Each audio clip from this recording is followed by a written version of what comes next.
Home News Reviews. Sports team will play a surprise last-minute show in South London tonight. The band will headline So Young's 5th birthday celebration tonight at the Five Bells in New Cross, topping a bill consisting of Sister Talk, Fontaine DC, Squid and Oscar Brown. Entry is free. Sports team recently shared Kutcher, their first new music since January's debut EP Winter Nets. They've lined up their biggest headline show to date, with a night at London's Scala scheduled for September 19th. Sports team upcoming tour dates are as follows: Wednesday, September 19th, 2018, London Scala. Click here to compare buy sports team tickets at stereoboard.com. See sports team tour dates, buy tickets here. Let us know what you think, leave a comment. You may also like. Photo, Jess Flynn. Back in February of last year, Jake Ewald had to find a new job. After several years spent writing records and touring with Modern Baseball, the band went on indefinite hiatus.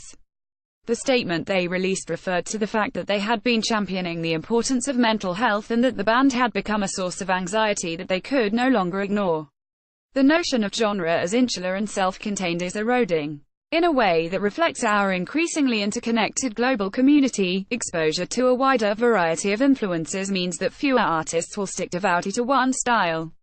Stuffy traditionalists will complain, but on their sophomore record Ports and Show, the Brothers Osborne show exactly why such an eclectic approach can reboot venerable musical forms in a fresh and exciting way. Photo, Sean Mundy. We're all pretending to be adults on a fairly constant basis. Bridget Nagar tells it like it is. Her thoughtful, considered debut album As Common Holly, Playing House, was released in October last year, and although it jogs down the well-trodden breakup path, she covers the difficult ground through sparse guitar textures, unexpected math rock production and truly relatable 20-something lyricism. Photo, Holly Whitaker. Expectations are constantly being placed on Goat Girl, and they just keep quietly subverting them.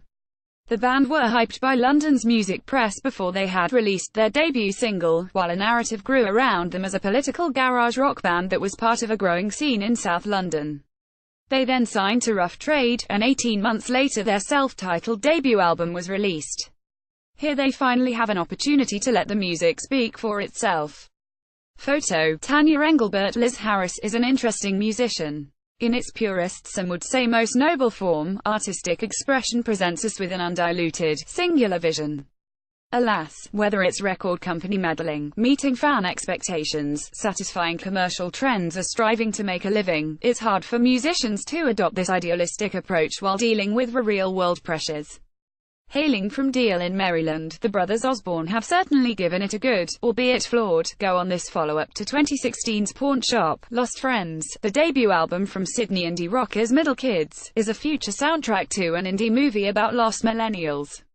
The band are able to perfectly capture a feeling of intense insecurity through a retro Instagram filter. Photo, Ronald Dick. Anyone who has followed the ebbs and flows of Alexis Taylor's solo output over the past decade will be well versed in the changing styles of his music.